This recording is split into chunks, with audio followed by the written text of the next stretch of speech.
네, 제51대 대한변협 협회장 선거 후보자 특별대담. 오늘은 행동하는, 함께하는 투명한 대한변협을 표방하며 출마한 이종린 변호사 모시고 얘기 들어보겠습니다.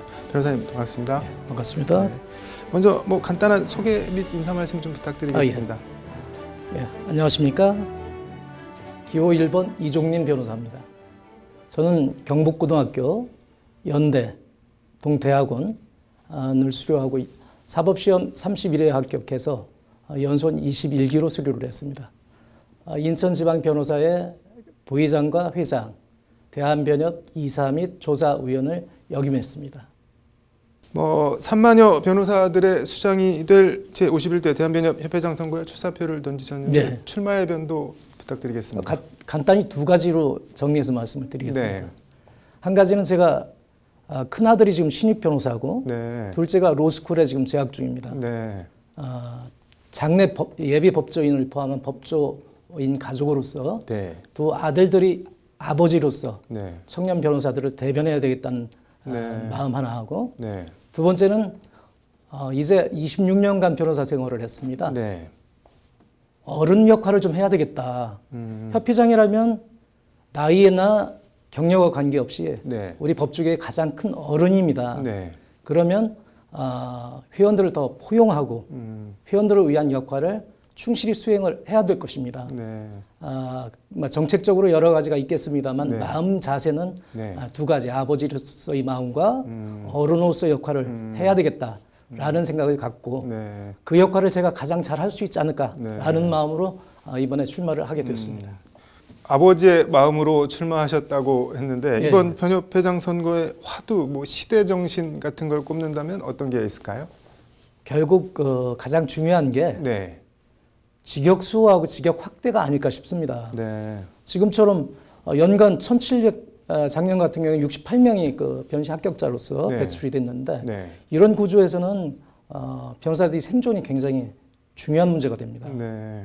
그래서 여러 가지로 얘기를 할 수가 있습니다만은 네. 변협의 위상 제고나 네. 권익보 이런 말씀을 드릴 수도 있긴 하지만 네. 현실적으로는 직역 수호하고 네. 직역 확대 이 문제로서 모든 게 규결되지 않을까 싶습니다. 그게 이번 선거의 화두고 처음자 끝의 문제가 아닐까 싶습니다. 네. 그럼 직역 수호나 확대를 위해서는 어떤 공약들을 준비하고 계신가요? 가장 중요한 것은 이제 법제화가 되지 않도록 네.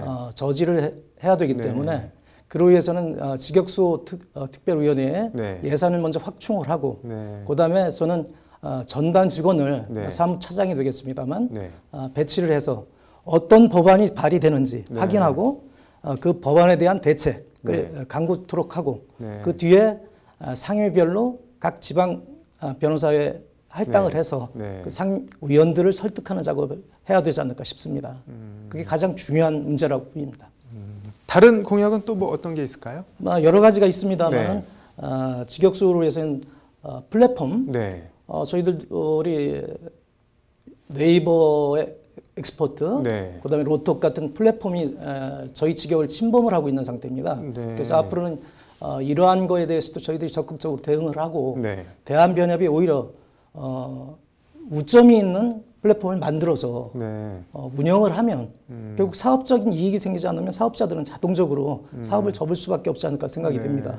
그래서 그런 식으로 방법을 강구를 해야 될 걸로 보이고 네. 이번 변협회장 선거에서 처음 모바일 투표가 도입이 예. 됐는데 어떤 영향을 미칠 걸로 예측하시나요? 아마 참여율은 네. 투표율은 굉장히 높아지지 않을까 싶습니다. 그래서 제가 생각하기에는 여러 가지 공약들을 많이 내고 있습니다. 네. 후보자들마다. 네. 근데 공약들이 대부분 베낀 겁니다. 보시면 네. 역대 공약들 쭉 놓고 그중에 회원들께서 네. 좀 동의하실 부분만 추려서 이렇게 해놓으신 거라 공약들은 사실 크게 차이가 없다고 생각을 합니다. 네. 회원들께서 평가하시는 것은 실질적으로 그 공약 중에서 실현 가능성이 있는 게 몇 개나 되는지 그리고 그런 의지가 있는지 그런 방향에서 네. 확인하시고 선택을 하시지 않을까 싶습니다. 청년 변호사나 사내 변호사 관련한 공약은 특별히 그럼 따로 준비한 게 있으신가요? 당연히 있죠. 어떤 청년 변호사들을 위해서는 저는 네. 좀 전에 말씀드렸습니다만 네. 다음 세대를 준비해 주는 게 어른의 역할이다라고 생각을 하기 때문에 네.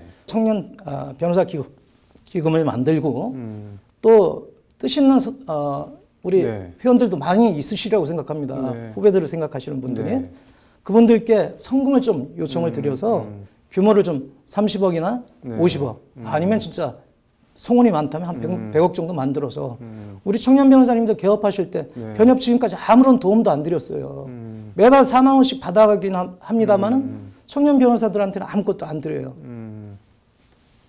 청년 변호사들이 자립할 수 있게 개업 자금 중 일부를 장기 서리로 대출해 줄 수 있도록 해야 되겠다. 네. 이 생각을 가지고 있습니다. 청년 변호사들을 네. 위해서는. 그리고 사내 변호사들은 지금 참 지위가 불안정하죠. 네. 대부분이 계약직으로 네. 돼 있습니다. 그래서 이거를 정규직화해야 되겠다. 그래서 일단 공공기관에 근무하시는 분들은 법제화 시켜야 될 것이고요. 민간 기업에 계신 사내 변호사님들은 네. 민간 기업, 그다음에 정경련, 상공회의소가 협의를 해서 정규직화하는 쪽으로 방향을 잡아서 업무를 추진해 나갈 계획입니다. 선거 캠프를 별도로 꾸리지 않으셨다고 하는데 이거는 뭐 그렇습니다. 어떤 취지인가요? 대한변협 선거를 딱 나와 보니까 네. 먼저 사무실을 얻고 그 상당히 고가입니다. 월세가 뭐 네. 두세 달 하는데도 한 2천만 원 가까이 네. 되는 것 같더라고요. 거기다 선거에 경험이 있는 분들 영입하고 팀을 짜서 선거운동 시작을 합니다. 네. 그리고 당선이 되면 선거 캠프가 그대로 집행부로 갑니다. 네. 캠프를 차려서 그 캠프 구성원들이 그대로 집행부로 간다면 네. 인재풀이 너무 작아요. 우리 변협 많고 인재가 많은 조직이 어디 있습니까? 네. 전국 조직하면 한 3만 명, 네. 실제로 활동할 수 있는 인원이 2만 명이 넘는데 네. 여기서 집행부를 구성을 해야죠. 네. 그래서 저는 공약으로도 선거 캠프도 차리지 않겠지만 네. 나중에 당선이 되면 네. 캠프가 없기 때문에 집행부를 거기서 뽑을 이유도 없습니다. 60% 이상은 전국 회원들을 상대로 해서 네. 공모를 통해서 뽑겠다. 네. 그래야 의견 수렴도 많이 할 수가 있습니다. 네. 그래야 변화를 가져올 수 있지. 지금과 같은 구조에서는 네. 협회장이 당선이 되더라도 그 캠프 종사원들 때문에 그분들의 노력 때문에 당선이 됐는데 제 소신껏 할 수 있겠느냐? 못합니다. 그분들에 둘러싸여서 그분들의 의견에 따라서 모든 회무를 처리할 수밖에 없게 될 겁니다. 그래서 저는 오히려 이게 자연스럽고 제 소신껏 대한변협을 실질적으로 투명하게 만들 수 있는 기회가 아닌가. 그리고 제가 만약 당선된다면 이런 선거로 앞으로는 진행이 되지 않을까. 선거 문화부터 바꿔야지 그 다음에 개혁이 이루어질 수 있는 거지. 출발도 똑같이 남들과 똑같은 태도로 하시고 전기하고 똑같이 해놓으시고 내가 바꾸겠다. 제가 보기엔 불가능하다고 생각을 합니다. 네, 쭉 말씀 잘 들었는데 다른 후보들과 차별되는 강점, 제51대 대한변협 협회장이 왜 이종린이어야 하는지 뭐 말씀을 해주신다면 어떤 게 있을까요? 저는 구호에도 나와 있습니다만 네. 평생 외길만 걸었습니다. 네. 95년도 변호사 개업해서 네. 지금까지 변호사입니다. 한 번도 딴 길을 걸어가 본 적이 없습니다. 네. 변호사 초기에 네. 사무실을 열어놓고 하루 종일 네. 손님도 안 오고 전화 한 통 안 오는 그 적막함을 느껴봤습니다. 네. 과연 후보자님 중에 두 분은 현직 출신입니다. 네. 그분들은 아마 그런 감을 도저히 느끼지 못하시고 상상도 못하실 겁니다. 네. 지금 우리 회원들 중에 네. 그러신 분들 많이 있습니다. 이 절박함, 자기에 대한 너무 모자람, 네. 이런 마음을 다 헤아릴 수 있는 분은 사람은 저라고 생각을 하고요. 대한변협 협회장이라는 것이. 네. 저는 물론 당연히 명예 굉장히 네. 중요합니다. 네. 그러나 가장 중요한 것은 네. 젊은 세대, 젊은 청년 변호사들을 위해서 제가 어떤 정책을 펴는 것이 결국 저희 두 아들들을 위하는 길이다. 저로서는 실질적인 이익을 청년 변호사들에게 드려야만 저희 아들들에게도 그 혜택이 간다. 그러한 절실함이 있기 때문에 이 세 가지 점에서 다른 후보들과 특화되어 있고 더 대한변협을 실질적으로 잘 이끌어갈 수 있다고 자신합니다. 네. 마지막으로 법률방송 시청자하고 대한변협 회원께 한 말씀 부탁드리겠습니다. 예. 이런 기회가 많지 않아서 한 말씀 올리겠습니다. 시청자 여러분 그리고 국민 여러분, 변시 합격자 수 문제는 굉장히 민감한 부분이 있습니다. 그리고 저희들이 감축 문제를 얘기하면 여러분들께서는 변호사들이 자기 밥그릇을 지키기 위한 것이다 라고 말씀을 하실 겁니다. 물론 그런 면이 있습니다. 그러나 크게 생각을 하면 그런 면보다는 인재를 사장시켜서는 안 된다는 측면을 여러분들이 생각을 해주셨으면 합니다. 변호사 업계에 발을 디디더라도 현재는 최소 30%, 최대 50% 정도가 변호사로서 활동을 못하거나 실제적으로 변호사 업무 처리를 제대로 못하는, 그리고 대접을 제대로 못 받는 그런 상황에 빠져 있습니다. 그 점을 국민 여러분들께서 먼저 납득을 해주시고 정부에서도 이런 부분을 적극 검토해서 로스쿨 입학 전부터 줄이고 교육 주기에 맞춰서 3년 뒤에 배출 정원도 줄이는 쪽으로 구조를 바꿔주시기를 부탁드립니다. 예, 감사합니다. 네, 절절하게 말 그대로 아버지의 마음으로 말씀해 주셨는데 오늘 잘 들었습니다. 오늘 방송에서도 계속 관심을 갖고 지켜보겠습니다. 네. 오늘 나와주셔서 감사합니다. 네, 감사합니다.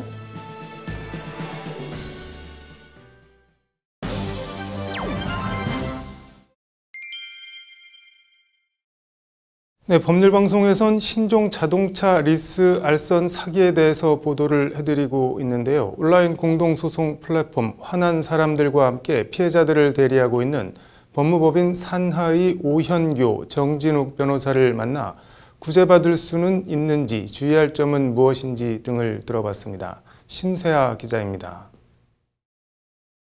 국내 자동차 리스 중개업체 가운데 가장 큰 규모를 자랑했던 카메오와 자동차 서점. 리스와 렌트의 장점만 모은 이른바 공유 리스 서비스라는 말로 합리적인 가격에 외제차를 탈 수 있다고 소비자들을 끌어모으며 지난 2에서 3년간 사업이 급성장했습니다. 하지만 그것도 잠시 마치 신규루처럼 두 회사 모두 폐업했고 대표들은 사기 혐의 등으로 구속된 상태입니다. 수천만 원의 보증금을 내면 리스료를 지원하고 차를 반납하면 보증금은 돌려준다는 말에 피해자들이 속절없이 넘어간 겁니다. 이게 돌려받기 시기 어떻게 되냐면요. 신규 가입자가 보증금을 내면은 그 돈으로 기존 회원들을 지원금을 주고 또 광고를 해서 또 회원이 또 보증 계속해서 그렇게 돌려받기니까 이건 그럼에도 업체 측은 고소할 테면 고소해보라는 적반하장식의 태도를 보이고 있다고 피해자들은 분통을 터뜨립니다. 뭐 고소해라. 뭐 민사일 뿐이다. 해봐야 민사이고 사기 성립도 안 된다. 뻔뻔한 좀 입장이에요. 일단 자동차 서점 한 곳의 피해자만 지금까지 파악된 것만 300여 명. 피해 금액은 100억 원대에 이를 것으로 추산됩니다. 지금 저희가 파악한 거는 한 300명 이상 정도인데 그리고 이게 파악된 것만 300명이고 더 아마 많이 있을 그렇죠. 거예요.